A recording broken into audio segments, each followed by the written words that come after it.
Do you remember the first time you realized you weren't gonna get a real pet? You begged for a puppy. You left notes, made promises, and swore that you'd feed it, walk it, and love it forever. And then your birthday came. And instead of a dog, you got something with batteries? Hi there, I'm Zoe, and today we're going to take a deep dive into the nostalgic and sometimes cursed world of toys you would get from your parents when they wouldn't let you have a real pet. These little machines were weird, adorable, loud, and sometimes creepy, but they were a really fun part of being a kid in the early 2000s. But before we get into robotic rodents and digital eggs, I want to say a huge thank you for 700 subscribers. Whether you've been here from my first video or you just found me through the algorithm, I'm so glad you're here. Every like, comment, and sub means the world to me when I'm trying to grow in this nostalgic corner of the internet. I really hope you enjoy this video.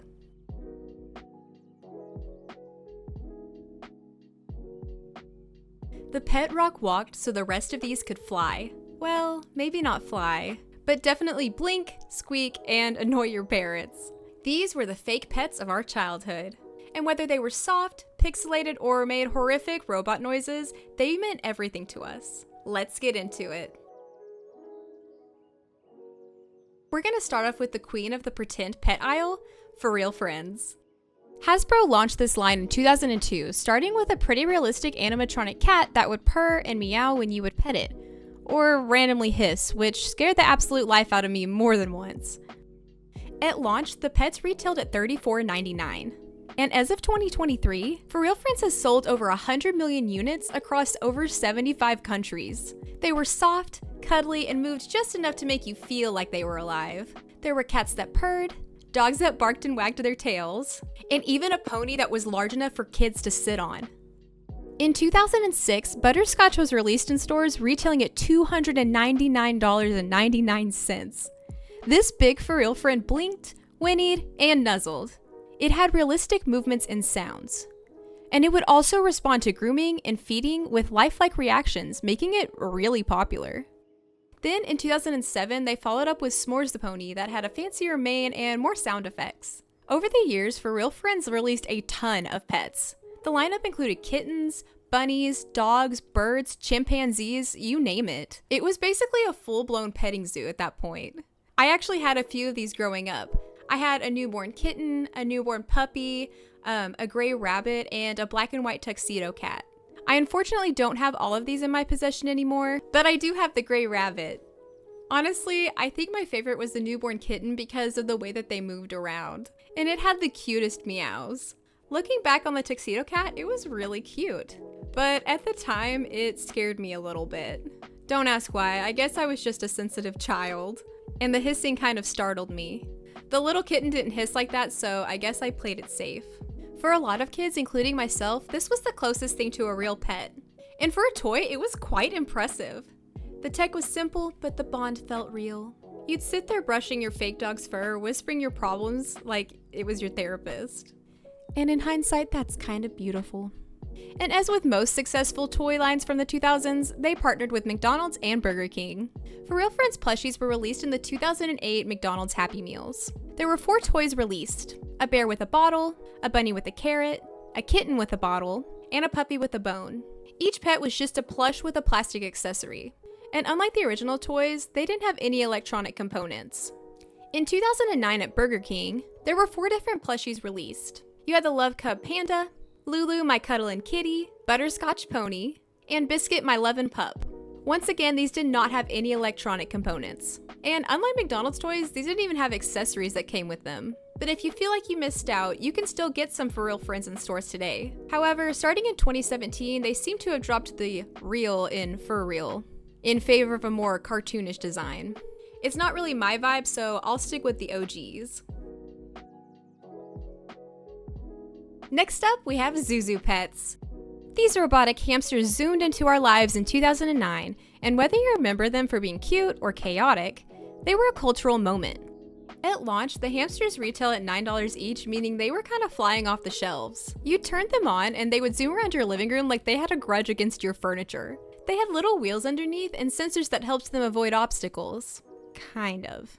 More often than not, they'd slam into a wall and squeak like they were personally offended. There were tracks, hamster balls, cars, and a whole Zhu Zhu universe. There were playhouses, zip lines, pizza parlors, ice cream parlors, and more. Each one had a name and personality, like Mr. Squiggles, Num Nums, and Pipsqueak. And they'd make squeaky sounds, zip around in little cars, and occasionally launch themselves off of the kitchen counter. I actually found a ton of these at an estate sale for like $1 each, and I also found some at Goodwill. So I wanted to take the time to show you how cute these things were. Okay, so I have a bag full that I got from Goodwill that I haven't opened yet, so that's what we're gonna start out with. And they're squeaking in the bag already. We're gonna set them free together. Okay, there's a ton to show, so I'm just gonna show them really quickly. My gosh, I didn't even know this raccoon one existed. Or this hedgehog, what? And the cool thing is I have even more that are in box from an estate sale. I just remembered that I actually made a TikTok showing the unboxing, so you will see that right over here. It's probably very sped up. There's a lot of them, but this one's really cute, and I'm biased because pink's my favorite color, if you couldn't tell. There was even a spin-off line for boys called Kung Zu. They released in 2010, and they had armor and weapons for battle hamsters. No, I'm not making that up.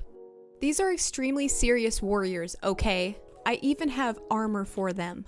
Just look at that face and tell me you're not quaking in your boots. The Zhu Zhu universe, or Zooniverse, kept expanding after they saw the initial success. You had Zhu Zhu puppies, Zhu Zhu kittens, Zufari jungle animals, and Zhu Zhu ponies. There were so many to choose from, and I liked how creative they got with the designs. You could really tell they were having fun. Zhu Zhu Pets also partnered with McDonald's and Burger King. The Burger King toys were released in 2010, and they were plastic Zhu Zhu Pets that could be attached to a surfboard, snowboard, car, or hamster ball. There were a total of 16 different toys you could collect. The McDonald's toys were released in 2012, and there were 4 different plastic figures, which were each a main character from a Zhu Zhu Pets movie. They include Pipsqueak, Mr. Squiggles, Chunk, and Num Nums. The appeal was clear. They were cute, fast, and full of personality. You didn't have to feed them or clean up after them. They just ran into your couch at 30 miles per hour and called it a day. Unfortunately, Zhu Zhu Pets were discontinued in 2013. They saw a revival in 2017, but quickly discontinued again the following year. To my surprise though, Zhu Zhu Pets has been working on a new reboot. Zhu Zhu Aquarium was released in 2024, just last year, 15 years after their original launch. This line was specifically fish, but as of this week, I saw that they also released hamsters as well. And I honestly think the fish and the hamsters are super cute. I get really happy when I see old brands return but keeping the same charm. And I honestly would really like to have one of the fish ones. All in all, while the figures after 2009 aren't publicly disclosed, Zhu Zhu Pets was very successful. And in their first year, they sold over 12 million units. And I honestly hope they find success with their new relaunch. Okay, now let's talk about the Tamagotchi, the digital pet that actually died if you neglected it. It was small, it was pixelated, and it was your entire world in a plastic egg-shaped keychain. Tamagotchis were invented by Bandai and released in 1996 in Japan and 1997 worldwide. They originally retailed at launch for $17.99. You fed them, cleaned up after them, played mini-games, and prayed you keep them alive for more than 3 days. The game takes your pet through several stages of development throughout its life cycle. Each stage lasts a set amount of days, and the toy plays a jingle to notify you when you reach a new stage. Your pet will also have a noticeable appearance change. The pet's life cycle stages are baby, child, teenager, adult, and special. The pet can die due to poor care, old age, sickness, and in some cases, predators. And for a lot of kids, this was the first time they would witness a pet death, as usually this was their first taste of responsibility and anxiety. Luckily though, in this case, after mourning for like 20 minutes, kids could hit the reset button and try again. This is one of the most memorable pet replacement toys. As of March 2024, over 94 million units have been sold worldwide. There are 36 globally released versions that come in a variety of colors. This also includes the 18 licensed Tamagotchis like Hello Kitty and R2-D2. And like others on this list, they also partnered with McDonald's. In 1998, there were 9 different Tamagotchi keychains that you could get in your McDonald's Happy Meal, although one of these was exclusive to Walmart McDonald's locations. These keychains were not real Tamagotchis, but they had fun surprises and gimmicks on the inside. This one has a little guy inside that when I was doing my research, I figured out a lot of people chewed on. I mean, do you see the appeal? And this other one's a little different. So it has this piece that you can wind up on the back, and it basically makes him turn side to side, or it gives the impression that he does. It's so loud. This one's a little more gimmicky, but they're actually really sturdy keychains, and they feature the little guys on the front. Since the early 2000s, Tamagotchis have continued to thrive. In fact, there's a new Tamagotchi type coming out this year called Tamagotchi Paradise. I'm thinking about getting one myself. So if you'd be interested in a video on that or a Tamagotchi deep dive in general, let me know in the comments below. Next up is the toy that watched you sleep. The Furby is a legend, a cryptid, a cultural icon, and to some, a possible demon. Furby was released by Tiger Electronics in 1998 and retailed for about $35. And since then, there have been over 58 million units sold. They became an instant obsession, and when it first launched, this thing was revolutionary. In 1999 alone, they sold over 14 million units. That's huge. Your Furby would start out speaking only Furbish, but would eventually learn English the more you played with it. It blinked, it talked, and it looked like a Mogwai and a gremlin had a baby in a Radio Shack. You'd wake up in the middle of the night and it would just say, "Me love you," in the dark, unprompted. Like, okay, thanks, I guess. Will I be able to sleep tonight? But somehow people really loved them. They taught them words and were proud when their Furbies learned to say hello. Furby had sensors in its belly, mouth, and back, so it could respond to petting, feeding, and even sound. And if you had more than one, they would talk to each other, sometimes for hours. I'm sure our parents were thrilled. Furby also got several makeovers. Baby Furby, Furby Boom, and the extremely terrifying long Furby trend that haunts my dreams. I'm looking at you. I guess you're okay though. I'm just saying that to make him feel better. And somehow, they came back in stores again in 2023 as if Gen Z didn't suffer enough. Furby has had multiple fast food partnerships over the years with McDonald's, Burger King, and Sonic. While I can't get into all of them because this would become an entire Furby deep dive, I will tell you about a few notable ones. McDonald's was the first partnership with Furby. They released in 1999, and in this line alone, there were 80 unique Furbies you could get. Because of the great success, McDonald's didn't want to stop there. As I said before, they had multiple partnerships. If you thought 80 plastic Furbies was enough, just wait. There were stuffed keychains and even musical Furbies that were produced. Some were exclusive to the UK, Japan, Thailand, and New Zealand. But needless to say, it was a really big fad. In 2005, Burger King was a little bit late to the party, but they jumped on the craze. This time, there were 100 Furbies to collect. They had eyes that moved when they were laying down or tilted, and they could wiggle their ears when a button on the back was pressed. Once again, there are so many releases, I simply can't get into them all, but just so you know, there were another 11 collaborations, with 7 of them being between 2012 and 2019. But no matter how popular they were, I never wanted a Furby of my own. Every experience I had with Furbies was odd. Like the one time I went to a friend's house in around 2009 and we took the batteries out of her Furby and it kept talking. And I mean hours later. And yes, I now know that this was from a residual charge, but it was still freaky. And fun fact, there was actually a common misconception that Furby would repeat the words said around them, kind of like a parrot. The reason I think that this kind of went around was because it was possible to have your Furby say some pre-programmed words, and they would say these words and phrases more often if you pet them while they said it. And as a result of this myth, the NSA actually banned Furbies from some government buildings because they were afraid that they could record sensitive information. That's how powerful this toy was. It made the Pentagon nervous. Next up is Tekno the Robotic Puppy. If FurReal Friends were the "aw" version of fake pets, Tekno was the "beep boop I'm alive" version. Tekno was a fully robotic puppy that came out in 2000. At launch, it retailed at $39.99. It sold over 7 million units during its initial release season and went on to sell more than 40 million units in its original 4 years of production.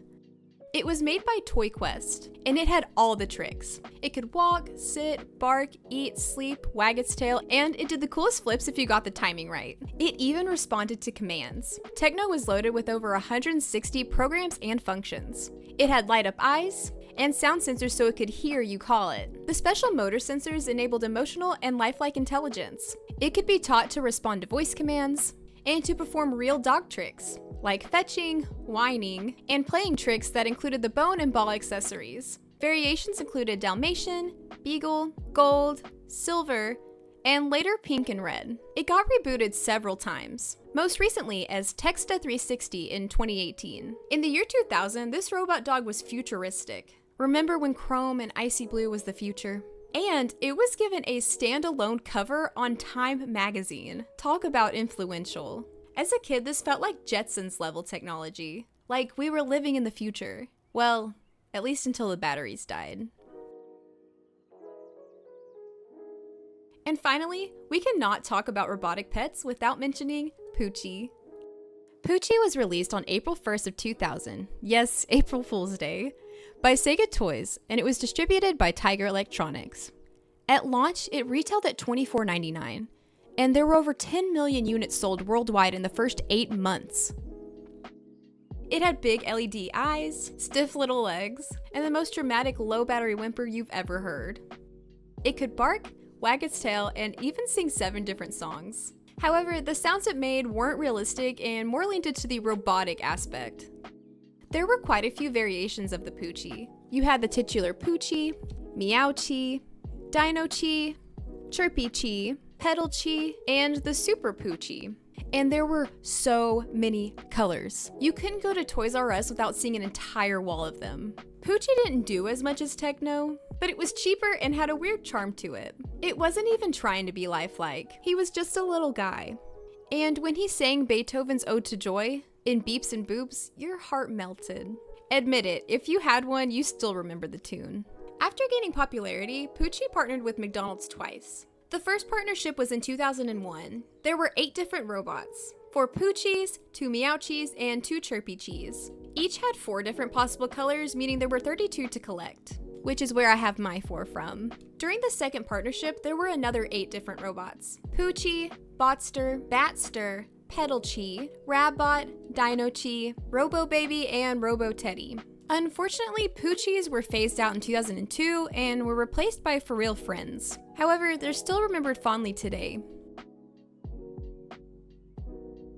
At the end of the day, these toys weren't just cute distractions. They were the first pets we took care of, the ones we named and cried over, even if they were made of plastic or ran on AA batteries. They were digital robotic surrogates for real animals, but somehow they still mattered. They taught us responsibility, gave us companionship, and they filled that little animal-shaped hole in our hearts. They walked, barked, meowed, glitched, died, and sometimes haunted your dreams. But they were a part of growing up in the early 2000s. And sometimes we weren't able to get the real thing, and had to settle for the plastic or plush version from a McDonald's Happy Meal. Let me know which of these you had, or which ones you always wanted. And if you liked this video, don't forget to like, comment, and subscribe. I've got way more nostalgic deep dives coming. And thank you again for 700 of you being here. I'll see you in the next one. Bye!